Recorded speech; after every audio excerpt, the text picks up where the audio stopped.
அஸ்ஸலாமு வரஹ்மத்துல்லாஹி வபரகாத்துஹு. வாங்க ஆரிஃப் மாப்ள, நல்லா இருக்கீங்களா? நல்லா இருக்கிறேன். அப்புறம் என்ன இந்த பக்கம்?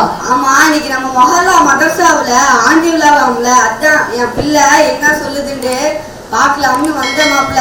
ஆனா மாப்ள, நமக்கு அல்ஹம்துலில்லாஹ் சூரா கூட தெரியாது. என் பிள்ளை எல்லா சூறாவையும் சொல்லும் போது நம்மளுக்கே வெக்கமா இருக்கு. ஆமா மாப்பிள்ள, என்ன செய்யறது? நம்மளாம் ஒண்ணுமே தெரியாம போயிட்டோம். நம்ம பிள்ளைங்களாவது நல்லா ஓதட்டும்.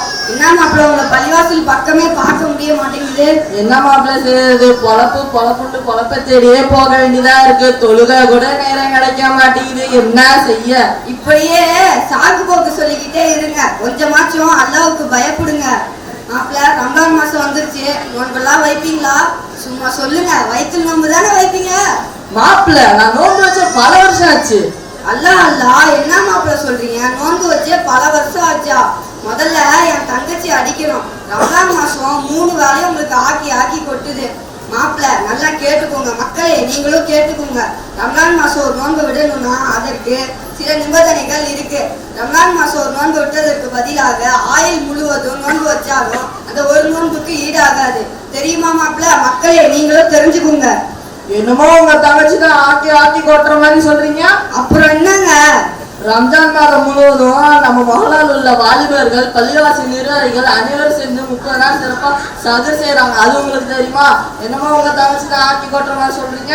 ஆமா மாப்பிள்ள, ஆமா மாப்பிள்ள, சரியா சொன்னீங்க. யாரெல்லாம் ரம்ஜான் மாசம் சஹருக்கு உதவி செய்யறாங்களோ அவர்களுக்கெல்லாம் அல்லாஹ் பரக்கத் செய்யட்டும் மாப்பிள்ள. கியாமத் நாள் வர அந்த சேவையை அல்லாஹ் கபூலாக்கட்டும். சரி மாப்பிள்ள, நான் போயிட்டு வரேன். அப்புறம் இவ்வளவு நேரம் எங்க போயிட்டீங்கன்னு உங்க தங்கச்சி எனக்கு இல்லையா நினைக்கும். என்ன மாப்பிள்ள, என் தங்கச்சிக்கு அவ்வளவு பயமா? மாப்பிள்ள, உங்க தங்கச்சிக்குலாம் பயம் இல்லை. அது வீட்டுல உட்காந்து பிக் பாஸ் பார்த்துட்டு இருக்கோம். முதல்ல உங்களை அடிக்கணும். என் தங்கச்சிய ரொம்ப கெடுத்து வச்சிருக்கீங்க.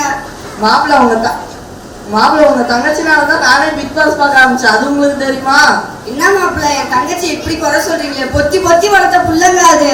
ஆமா, பொத்தி வளர்த்தீங்க. தொழுகை இல்ல, எப்ப பார்த்தாலும் செல்போனு. 100ல பெண்கள் 100ல 5% கூட தொழுகை இல்லை. அது உங்களுக்கு தெரியுமா? அது உங்க தங்கச்சியும் ஒரு ஆளு. முதல்ல நம்ம மொஹல்லாவில் நடக்கக்கூடிய பெண்கள் மசாவுக்கு அனுப்பி வைங்க. நான் சொன்னேன்னு சொல்லாதீங்க. நான் சொன்னாலும் உங்க தங்கச்சி கேட்காது. நல்ல அண்ணன், நல்ல தங்கச்சி. உங்களே மாதிரி தான் இருக்கும்னு நினைச்சேன். போங்க மாப்பிள்ள, போங்க மாப்பிள்ள. உங்களை எல்லாம் திருத்தவே முடியாது. வான்னு சொல்லிட்டாங்க. நான் தொழுகைக்கு போறேன். அனைவருக்கும் அஸ்ஸலாமு அலைக்கும் வரஹ்மத்துல்லாஹி வபரகாத்துஹு.